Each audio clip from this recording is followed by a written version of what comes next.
Coming up, I'll explore the root causes of the latest school shooting, revealing how our society creates such monsters. I also want to argue 3 strikes and you're out in connection with Federal Reserve Governor Lisa Cook and allegations of mortgage fraud. Hey, if you're watching on YouTube, X, or Rumble, listening on Apple or Spotify, please subscribe to my channel. Hit the subscribe, the follow, the notifications button. I'd appreciate it. This is the Dinesh D'Souza podcast.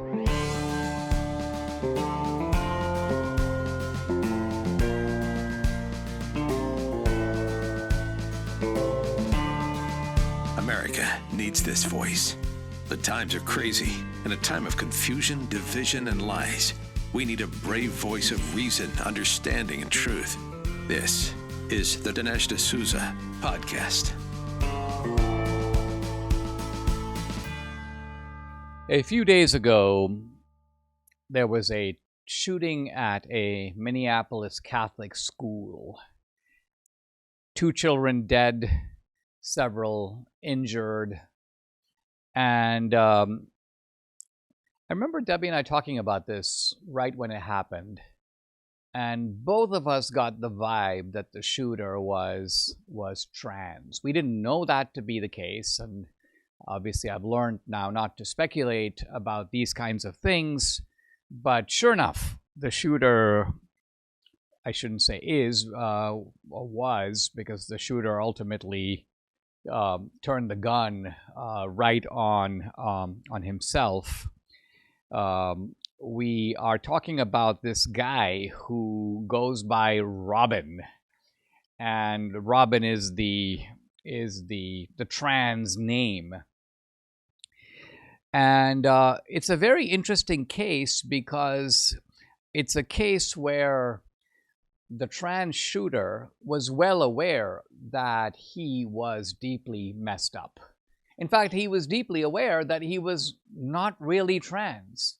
I would go so far as to say he was deeply aware that there's no such thing as a trans.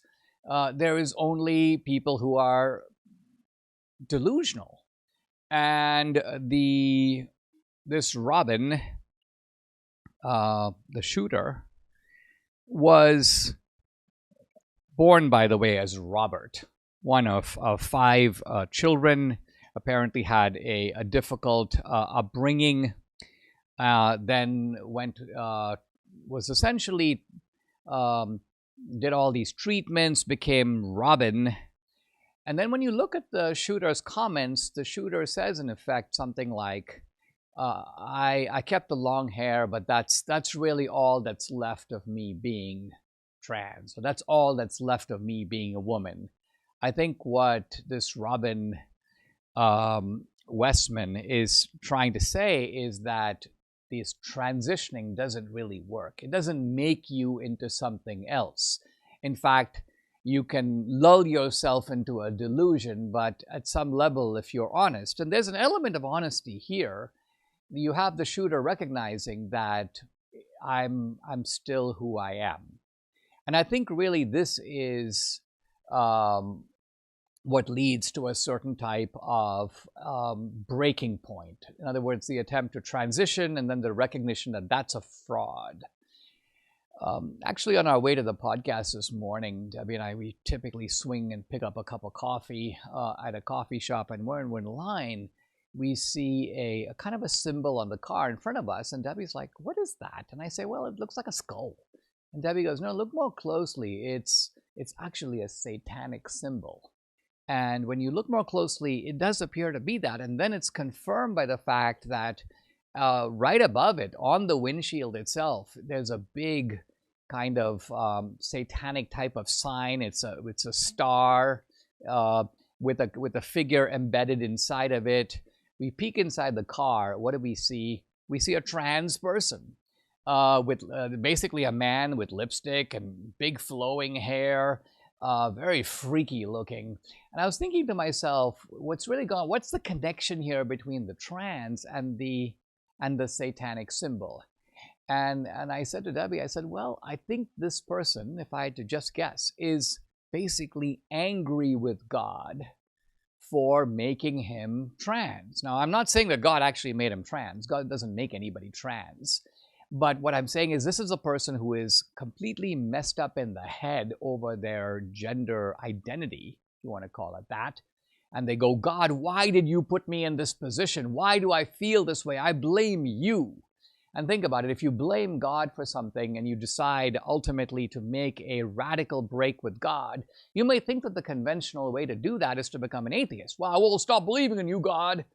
But I think that the truly more, in a sense, even more profound opposition to God is not, I refuse to believe in you, which is, after all, a little bit at some level dumb. It's like, I don't like my trip to Chicago. I refuse to believe in Chicago. Chicago does not exist. No, a much more profound reaction is to associate with the opposite of what you are opposed to. So I oppose God. I don't want anything to do with God. I'm going to sign up for the opposition party. And who is that? Well, that's really Satan. Now, in the case, coming back to Robin Westman, I'm not saying that's what he did. I'm not, but there are signs that that is what he did. Why? Because there is a very interesting image drawn by the shooter. He's standing in front of the mirror, and what do you see in the mirror? A demon. A demon. Now, I think that's Robin Westman saying, I have become a demon. So in this case, he's not just signing up for the satanic party, he's claiming to actually be a demon himself, or at least that's what he sees. That's a level of self-recognition. Here's an insightful observation by Dr. Paul McHugh, Distinguished Service Professor of Psychiatry, Johns Hopkins School of Medicine. Transgenderism is the only mental illness demanding that the rest of society adopt the patient's delusion as part of the patient's treatment. Never seen it put quite that way. It really struck me. Think about it. By and large, if you have someone who comes around saying something that is preposterous, you know, I am Napoleon, I just won the battle against the English, or I just lost the Battle of Waterloo, what do I do now? You'd be like, well, I'm certainly not going to agree with you. You're nuts. And I might nod if I want to basically figure out a quick way to exit the room. So I need not engage you, but I'm certainly not going to sustain you in this delusion unless I'm just trying to play a malicious joke on you. And then I might do it, like, where's your horse, Napoleon, and so on. But I think what Paul McHugh is getting at here is that in the case of the trans, the delusion is so fragile. You might have thought I was going to say the delusion is so deep. It's not that deep. If it were deep, it wouldn't need societal affirmation. It needs societal affirmation because the delusion is weak. Life is constantly spitting back at you. That's not who you are. Your own body is rebelling against you and saying, no, no, no. And so what you need is all of society to turn into a cheerleading faction going, yes, you are. Yes, you're right. And so this is the twisted cultural moment in which we live now. I also want to mention a very interesting piece of reporting by our friend Andy No, because I saw a number of posts on social media basically blaming this kid's mom for transitioning him and for insisting that he be called with reference to the right pronouns and so on. Andy does some excellent reporting in which he talks to a member of the family, someone close to the family, and it turns out that the mom is actually conservative. The dad was the one egging on his son to transition. The mom opposed it.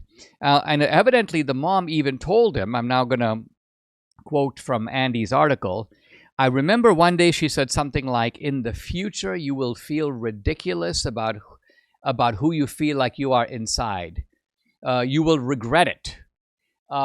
And you can see from what I mentioned earlier that Robin Westman took to heart some of the things his mom said. Because later when he said things like he was, quote, brainwashed into becoming trans, who was he brainwashed by? According to Andy No, he was brainwashed by his dad. Here is also a statement. There was a lot of the writings and drawings and so on excavated by this guy. He basically goes gender. He talks about gender and he talks about weed. I wish I never tried experimenting with either. So you see here the unusual phenomenon. You know, trans activists and some of these trans medical personnel, people who service the trans industry. By the way, it's lucrative business. This is why so many hospitals are into it. They stand to make a ton of money. So they're all telling you how normal it is, how healthy it is, how there's wonderful adjustments to life and so on. But here you see in the mind of somebody who became unhinged, became a killer, that that trans was, in a way, a death sentence, not just for the people that he killed, but also in a very literal sense for himself. You know, when the cultural tide turns against truth, it becomes more important than ever to support the storytellers who are willing to stand for it. And this is what Angel is doing. They're not just producing entertainment, they're giving a home to stories that reflect the principles this country was founded on: faith, family, and freedom. They've released films like Sound of Freedom, which expose the modern-day reality of child trafficking when Hollywood refused to touch it. They're backing projects like The Last Rodeo and Green and Gold, stories that celebrate Middle America, sacrifice, and generational legacy. Angel doesn't answer to Hollywood gatekeepers, they answer to their members, and that's where the Angel Guild comes in. Guild members vote on which projects move forward. They help support the stories that deserve to be told, and they're proving that when ordinary people unite behind truth, extraordinary things happen. You can join the movement. How do you do it? Go to angel.com/Dinesh. Join the Angel Guild today. Support films that reflect your values. Angel.com/Dinesh. When I flip a container around and I can't pronounce it or recognize the ingredients, I put it back. But you won't see me putting these back. These are containers with balance of nature, fruits and veggies in a capsule. These occupy a shelf in my home. Every single ingredient here is a fruit or veggie picked from the soil. No binders, no additives, no artificial colors, no fillers, just whole fruits and veggies, gluten-free and vegan-friendly. These harvested ingredients are freeze-dried into a fine powder using an advanced vacuum cold process to better preserve nutritional value. I can say with total confidence I'm getting 31 ingredients from fruits and veggies, and if you don't like taking pills, well, consider opening the fruit and veggie supplements, mix the powder into a smoothie, or just sprinkle it over food. Join me in taking balance of nature every day. Use my discount code AMERICA. You get 35% off, free shipping, plus for a limited time, a free bottle of fiber and spice. This is the fiber and spice, but you got to use my discount code. It's America. Order online at balanceofnature.com. Use the discount code. You get 35% off plus a free bottle of fiber and spice. That's balanceofnature.com. Lisa Cook is a governor, one of the small group of governors of the Federal Reserve. So a very powerful position. The Federal Reserve oversees the banks. It sets certain type of short-term interest rates. It controls the money supply of US dollars. And Lisa Cook at the same time has been referred, a criminal referral, to the Department of Justice for what seem to be multiple cases of mortgage fraud. Bill Pulte, who's head of the housing agency who made the referrals, calls it 3 strikes and you're out. And what are we talking about here? We're talking about misrepresenting the status of properties that you own. See, there are really 3 possibilities here. If you own a piece of real estate, it can be your primary residence. That's category number 1. It can be your second home, like a vacation home, and that's category number 2. And the third is it's an investment property that you, for example, rent out. And so there are 3 different possibilities. And by the way, all being honest about which it is very important for a host of reasons. Here in Texas, for example, you can take a deduction against your property taxes on your primary residence. You can't do it on a second home or a third home, and you can't do it on a rental property. Second of all, when something is your primary residence, you can often get a better mortgage interest rate. So the interest rate on your mortgage, the terms of your mortgage, All of this has to do with banks making a risk assessment, and the risk assessment has to do with whether your property falls into category 1, 2, or 3. By and large, the safest loans are to people who are in a primary residence. After all, you live there. You're going to do your best to try to pay it back and to keep your house. A second home is a little more risky because it's a little more disposable as an asset, and investment properties are in a whole different category. Now, Lisa Cook, she has a property in Cambridge, Massachusetts. This is a property that she has represented as her second home, even though it turns out she rents it out. She also misrepresented a property she owns in Atlanta, Georgia, saying it was her residence, even though she is renting it out to tenants. And there's a funny video where an investigative reporter goes to one of these homes, which is supposedly where Lisa Cook lives. He looks in the window and he sees a white guy. And Lisa Cook is black. Not only is she black, but she's not even married. So he knocks on the door and a voice goes, "Who is it?" And the guy goes, "Well, I'm a journalist. I'm trying to talk to Lisa Cook. I believe she lives here." And then the guy becomes extremely uncomfortable and says, "I don't really want to talk about it." Well, clearly Lisa Cook does not live there. This is kind of smoking gun proof that this property is rented out. Somebody else is living there. So it looks pretty obvious that this is a case where there has been some misrepresentation. Lisa Cook, interestingly enough, doesn't even really deny it.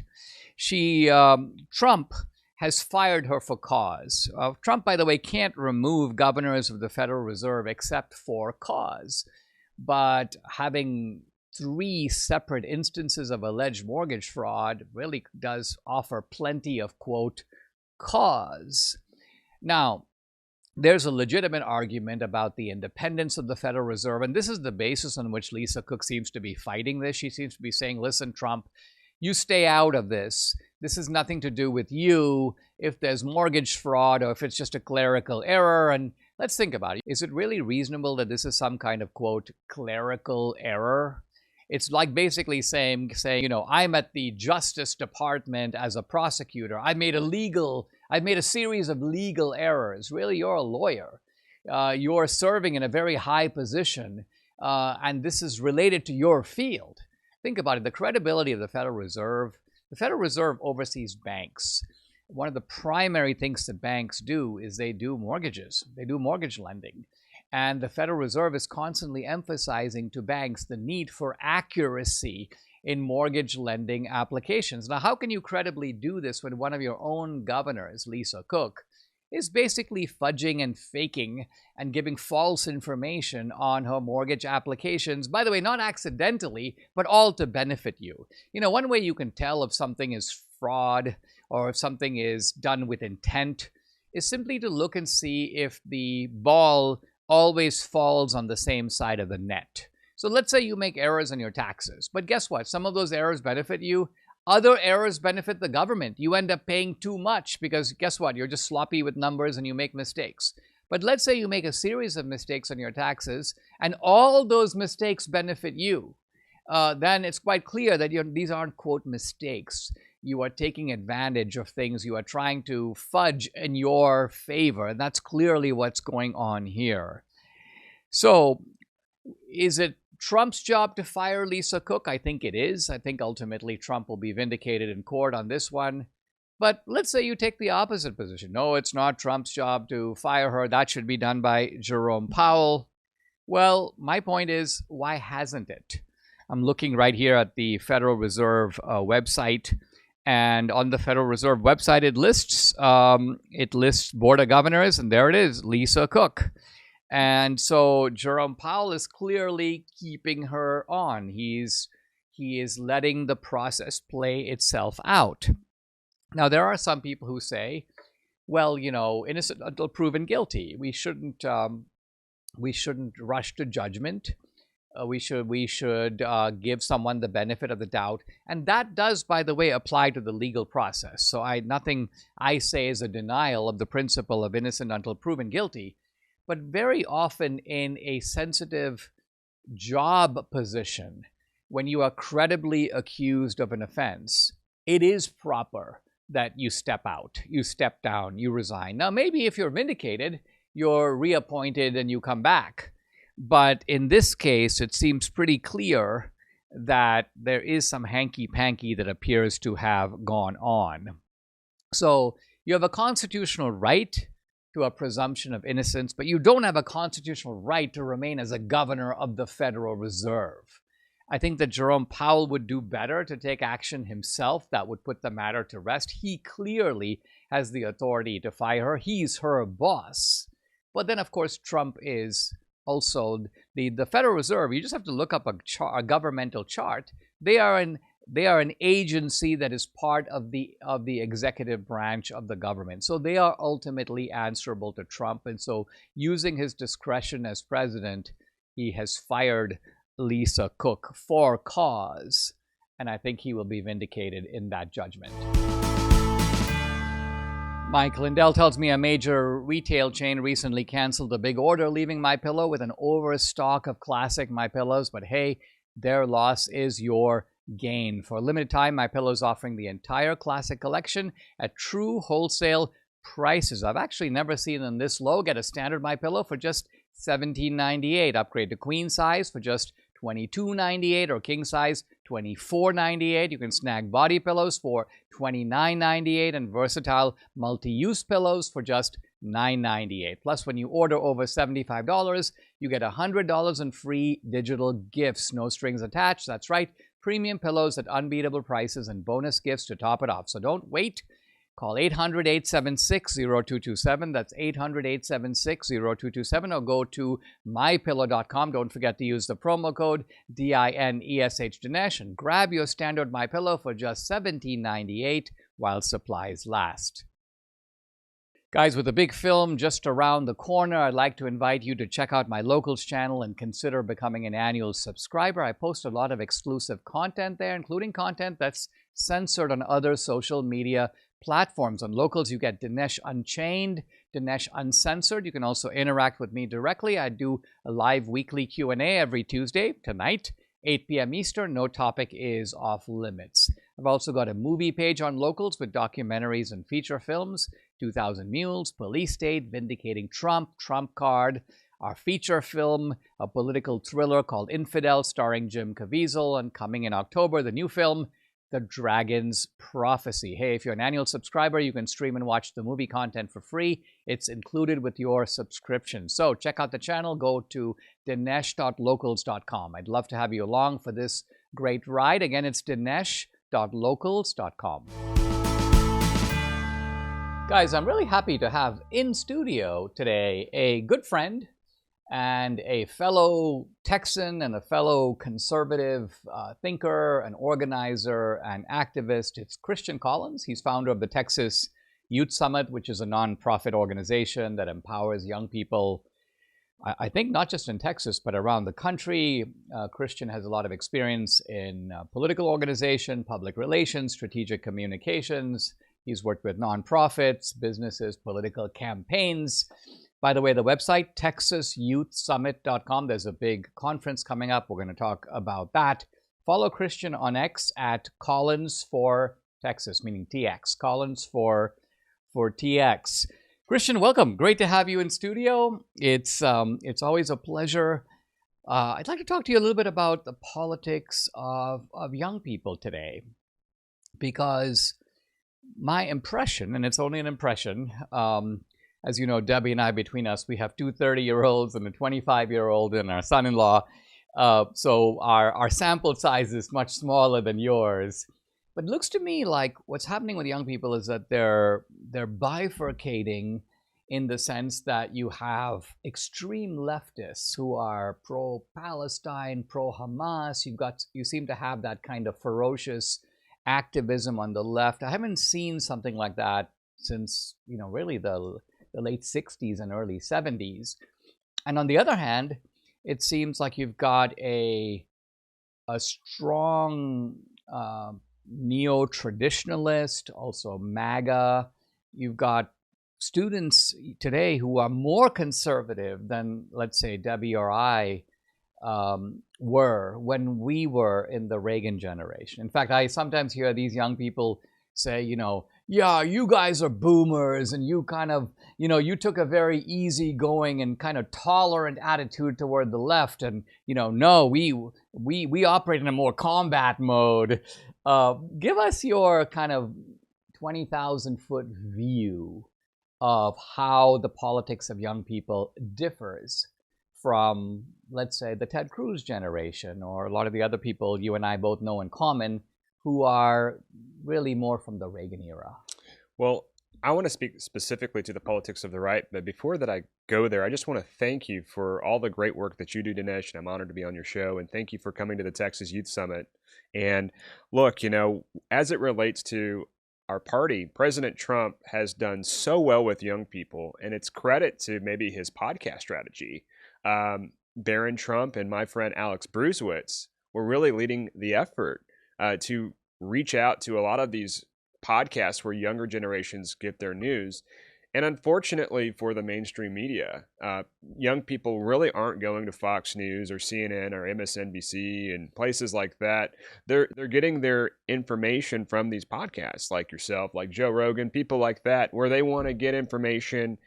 And so President Trump, I don't know if you got to see the fraternity and sorority videos, but a lot of those videos of them talking about their support of President Trump, and there was a lot of that going on during the campaign, and President Trump did remarkably well with young people. So I just want to say shout out to my friends and great job, President Trump. Now, keeping this coalition together, though, is going to be very interesting over the course of the next 2, 4, 6, all these different election cycles to see how this all goes about. Let's start by talking about what it is about Trump that kind of appeals to these young people, because it's one thing to get in front of them, right? But you could put Kamala Harris in front of them and they might go, oh my God, I can't listen to this. Trump is, he's a guy well in his 70s, and yet you're saying that he connects well. What do you think are the two most important things where young people go, I like that about this guy? I think his entrepreneurial spirit. I think his individualistic type of mentality. I think that's very appealing to young men. I think young men really had no place to go with the left because I think there was a group called White Guys for Kamala Harris, and those guys seemed a little more feminine. And I saw a lot of the jokes made online. I didn't participate in those jokes, but I saw them on X anyway.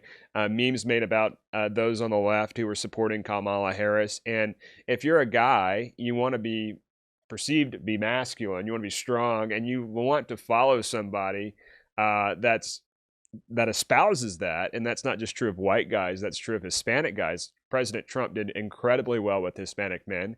And people ask, why did they vote for him? Well, they voted for him because he espouses those traditional masculine values, that ruggedness. And so I think it is about the politics. I think they do want a more capitalist approach. I do think that they like the idea of just two genders, male and female. I think that they really care about the direction of the country as it relates to the wars and their opportunities with the economy. And I think they care about those things. But when it comes to looking at A versus B and the type of man you want to be, you want to vote for somebody that you see yourself like. And is part of it also that Trump's anti-woke candor? Mm-hmm. This guy, he's unfiltered. Some would say, sometimes occasionally you're like, but other times it's like, because he says it like it is, it's such a contrast with almost every other political figure, really on both sides of the spectrum, because politicians are very used to packaging information. They wouldn't dream of saying really 60% of the things that Trump says. I mean, just take a typical Trump post on Truth Social and ask yourself, can I envision a single politician alive who would have posted this? The answer is almost always no. No. Right? Not even J.D. Vance. No. So there's a certain kind of uniqueness to Trump, and I guess that's behind what you were saying, which is, will Trumpism outlast Trump? We'll see. I think you're exactly right. He's totally unique. I don't think anyone can really mimic what he's done and replicate it. I don't think others can have the same success just speaking so candidly and honestly and with all caps sometimes and his style. I don't think that can really be mimicked. And I think J.D. Vance is a lot more polished. And I think the struggle for the Republican Party, but I think there's a lot of opportunity there, is to keep this coalition together that he's built. You got, more the populist MAGA. That's kind of the new flavor. You got, Steve Bannon and Marjorie Taylor Greene. But you also have traditional Republicans, and you can think of people like Tom Cotton and Lindsey Graham, and then you got another category. You got the Tea Party libertarian approach. And I know there's some differences between like Rand Paul and Ted Cruz, but they are really of the same cloth mostly. And you got that wing of the party. They really care about the debt and they're fiscal hawks. And then, you can go down the line. You got evangelicals, so, and then you got, Maha. So you think of RFK. Robert F. Kennedy, yeah. And then you got these, Democrats that have switched from the Democrat Party into the Republican Party. Some of those, Tulsi Gabbard fits into that group. And then you got, the tech bros. And so you got all these different people, all these different groups that build up the Trump coalition. And somehow he's pulled all these people together against all odds. It's a miracle that he's even alive, and it's a miracle that he won. And it's God's grace that he's allowed us another 4 years of peace and to be in the situation that we're in. But J.D. Vance has got to keep that coalition together. And being that he's young, I think he will be able to reach young people. He's already doing the podcast. I think he's doing a lot of good work. And so it'll be interesting to watch. And part of what you're saying is that this coalition is not only, it's like sociologically varied, right? There's just like a chasm of difference. And Debbie and I notice this all the time. We're accustomed from an earlier generation to have a certain image of a Republican. Yeah. Frankly, someone who looks kind of like you or me, right? We're clean cut. Look at your button-down shirt, right, with little buttons here. You're not wearing khaki pants, but you could be. Oh, I kind of am. And yet we'll run into right-wingers today who don't look remotely like us in style. They're completely different.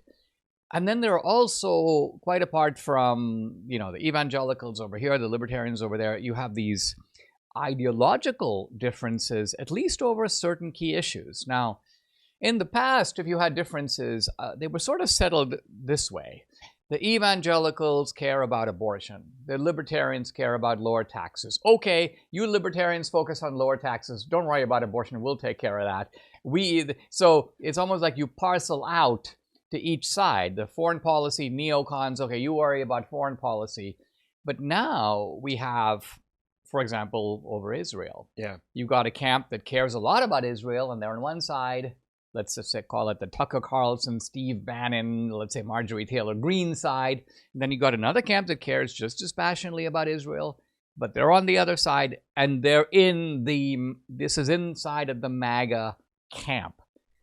How do you keep these groups together? And I will personalize it by saying, here you are, you're organizing a big youth summit. You're going to I'll have you talk about that in just a moment. Who's coming? How do you organize this? You've been doing it now for a little while.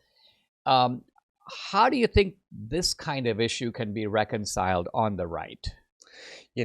That's a great question. And the way that I've tried to approach this, hosting the Texas Youth Summit, and that it's a forum for great ideas. And I think there's a big difference, by the way, with Tucker Carlson, Steve Bannon, and Marjorie Taylor Greene, and those people. The way that they do it, they're very factual. They talk about the issues.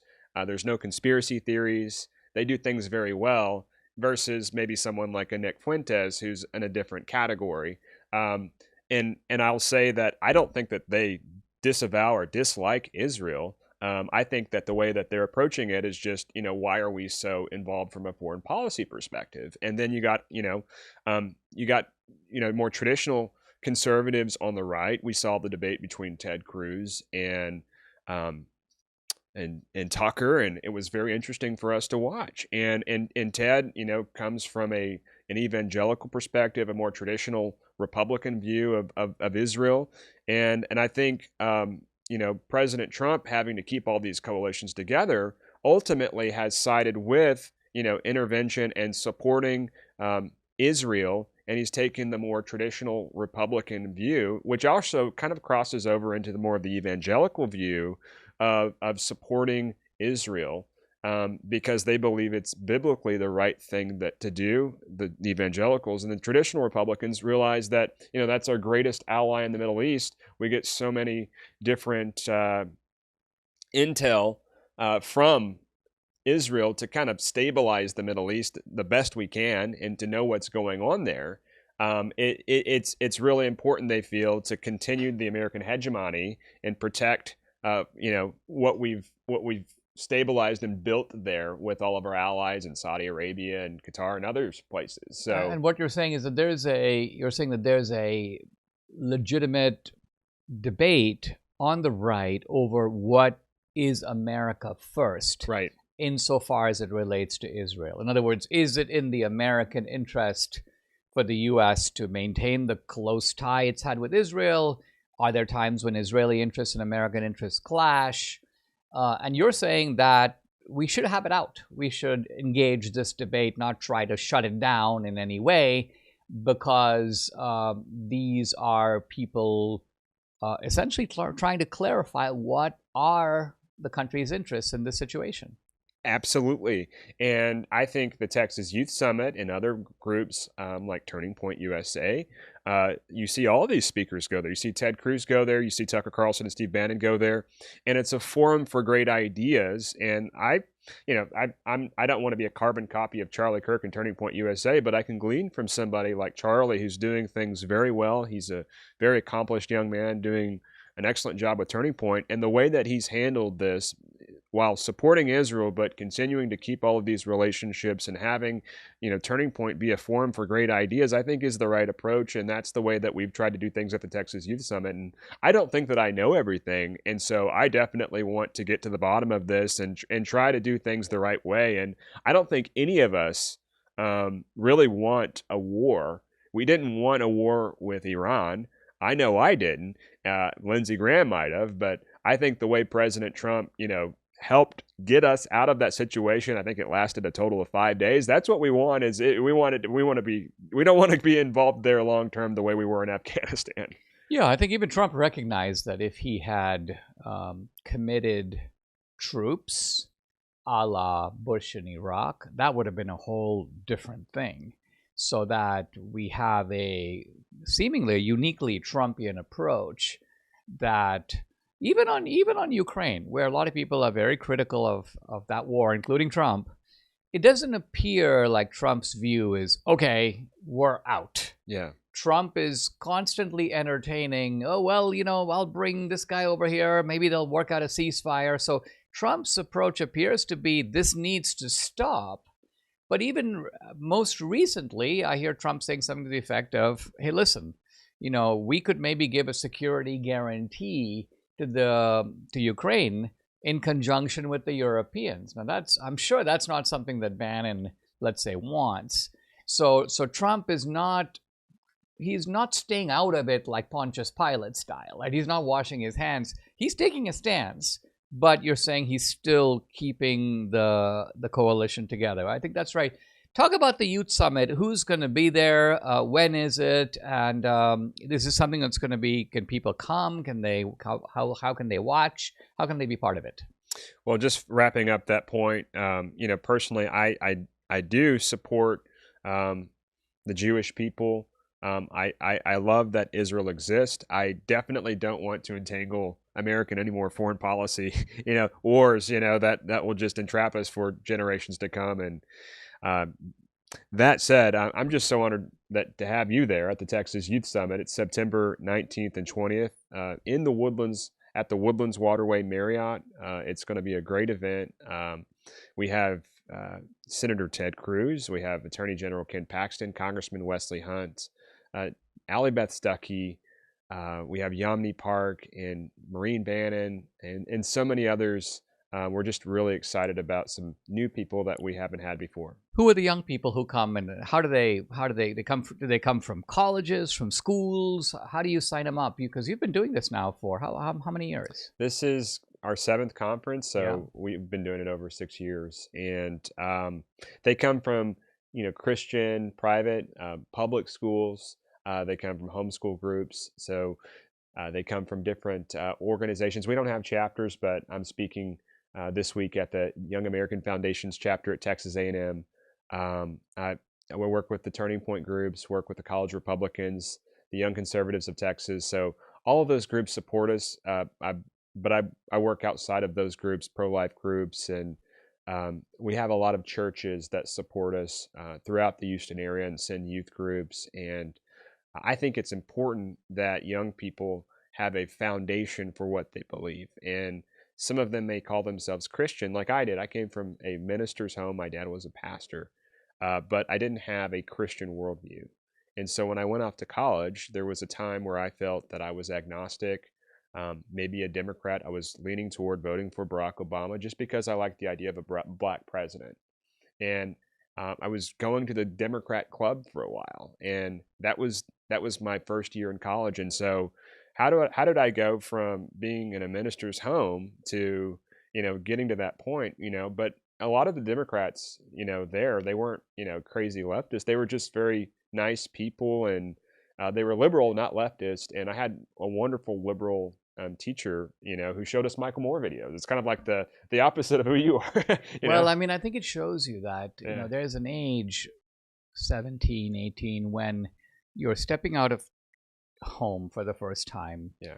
You're suddenly realizing that all the things that your parents taught you, you now have to evaluate for yourself. You have to sort of take ownership of it, right?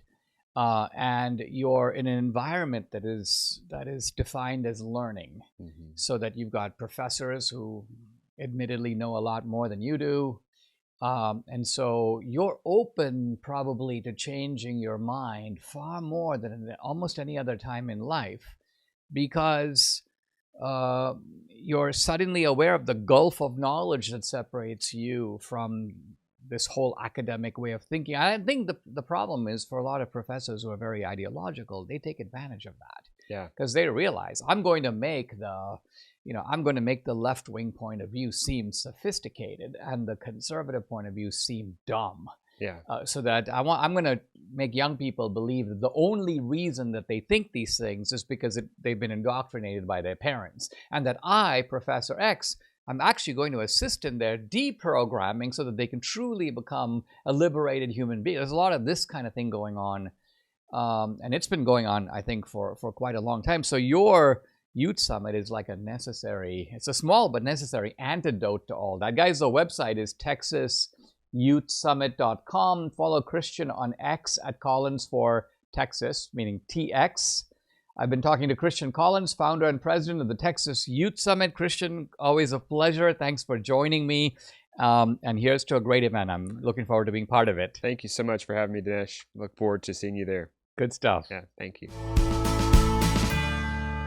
After completing my discussion of Ronald Reagan, how an ordinary man became an extraordinary leader, Debbie and I were just brainstorming about what should I do next. I was thinking about possibly doing something on Lincoln. There's a marvelous biography of Lincoln by Lord Charnwood.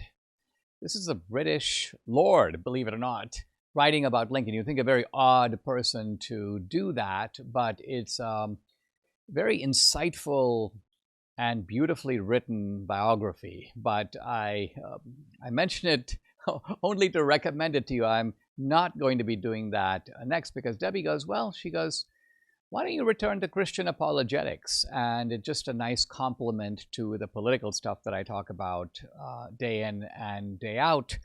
And so we decided I'll take up one of my other Christian apologetics books. I've done 3. So What's So Great About Christianity? I've already talked about that one. I'm going to start talking about the next one, which is called Life After Death, The Evidence. Kind of a heck of a title, even if I say so myself. Why? Because the natural question is, what evidence. Life after death appears to be one of those things that we can't know anything about. And yet it's something that we have to wrestle with, not only in our own case, what happens after I die, kind of one of those huge and pressing questions. If you think about some of the most fundamental questions we could possibly ask, just as we become self-aware and thoughtful about ourselves and the world, first is, like, how did the world get here? How did we get a world? Second of all, how did I get here? Like, what am I doing here? What's my purpose, if any? And finally, what happens after? Life is short. It has a starting point and it has an end point.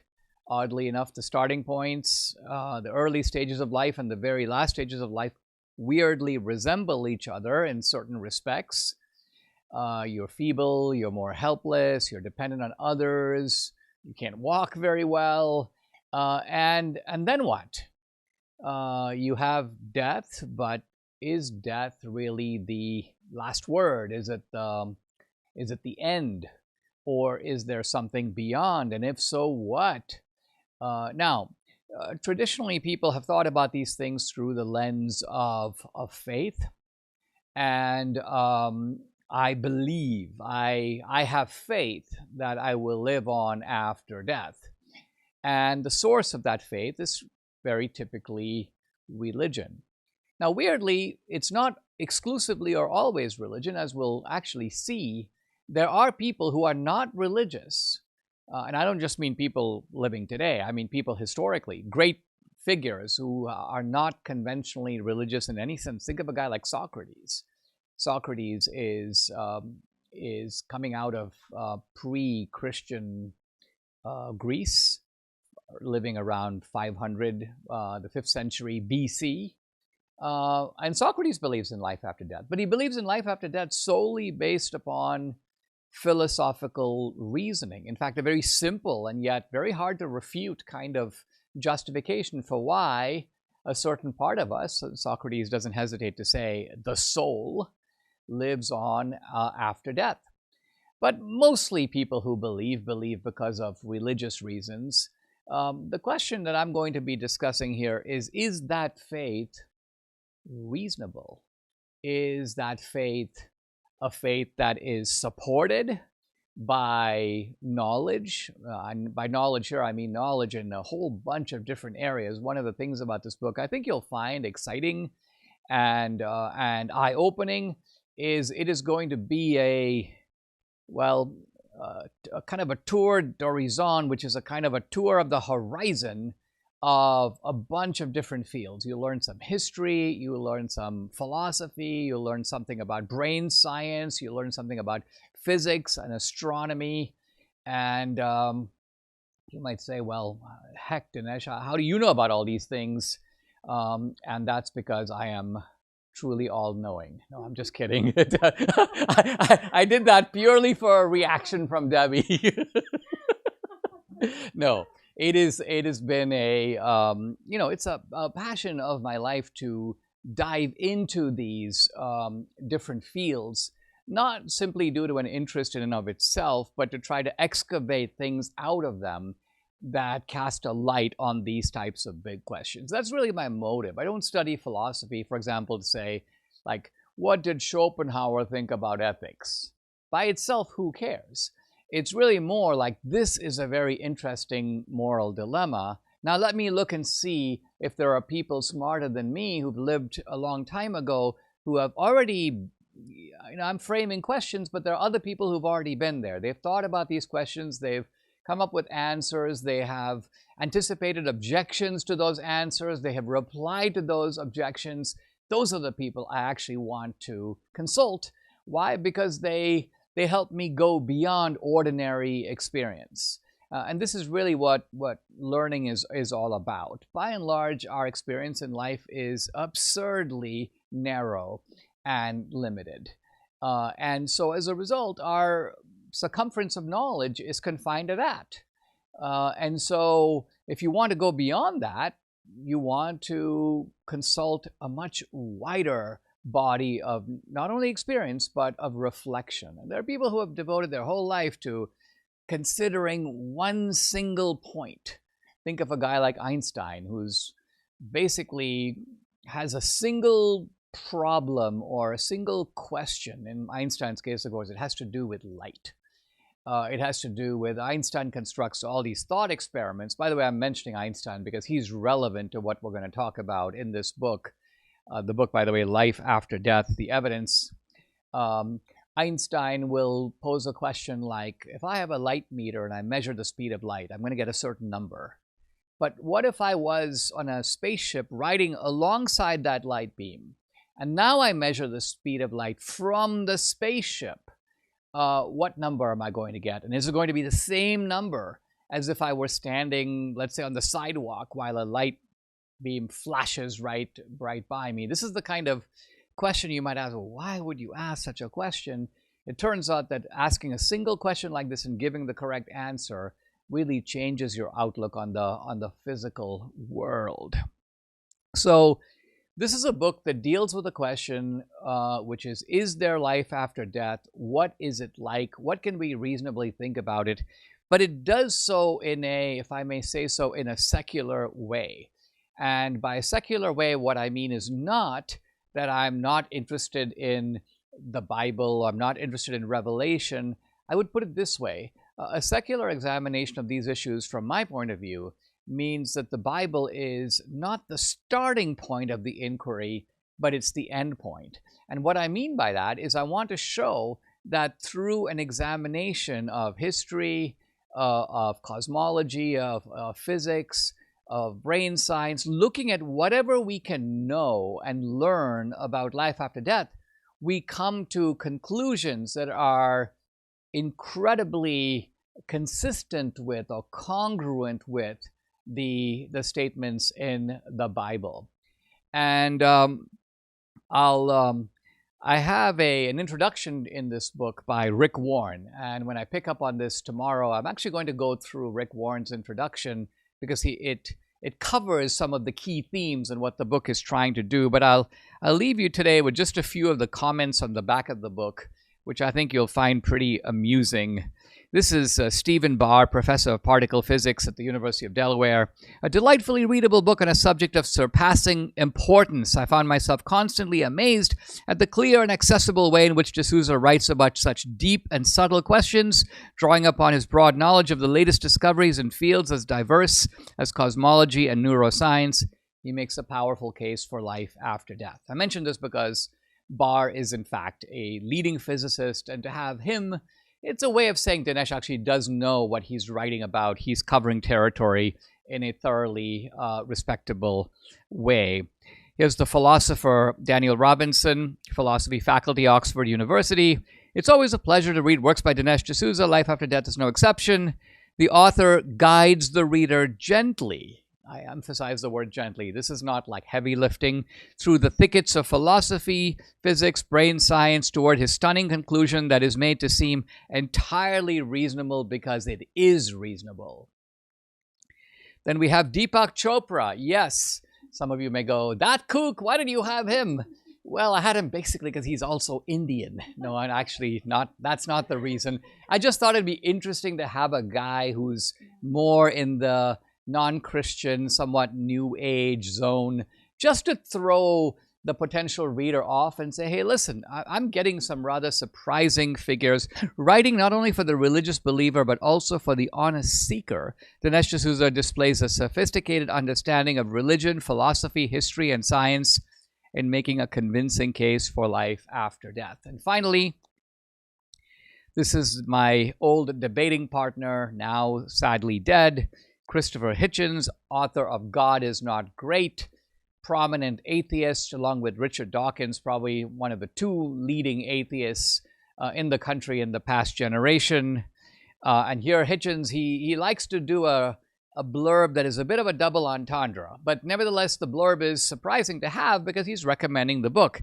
Never one to be daunted by attempting the impossible. So here's Hitchens kind of winking at me as if to say, Dinesh, you're attempting to do something that's impossible to do.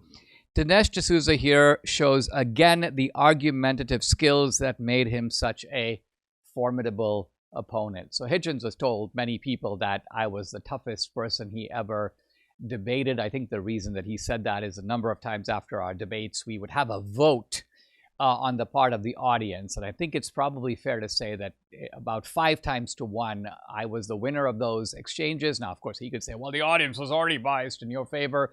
And so we can't make too much of those sorts of things. But nevertheless, it was a highlight of those years for me to have these debates, many of them, some of them in museums and other public facilities, but most of them on the university campus. So this gives you an idea of the kind of a range of recommendations of this book. It's one of my most ambitious books, and I will say that as I started researching it, I realized there's almost nothing out there on this subject. There are some people who write about near-death experiences, and there are some books about that. I died and lived to tell the tale. I'll go into that. But in terms of comprehensively trying to answer the question, is there life after death? Well, this book right here is pretty much the only serious attempt to answer that question. So I recommend getting it. In fact, Debbie, who lost her mom this year, was this year? It was actually last year. In fact, we just had the year anniversary in July. This is a very rarity for Debbie. Debbie's like, I'm actually going to bring my copy of Life After Death and follow along as you. So this is a first. Normally, while I'm talking, Debbie's like watching videos. She's like doing something else, like, oh yeah, scrolling, through Instagram.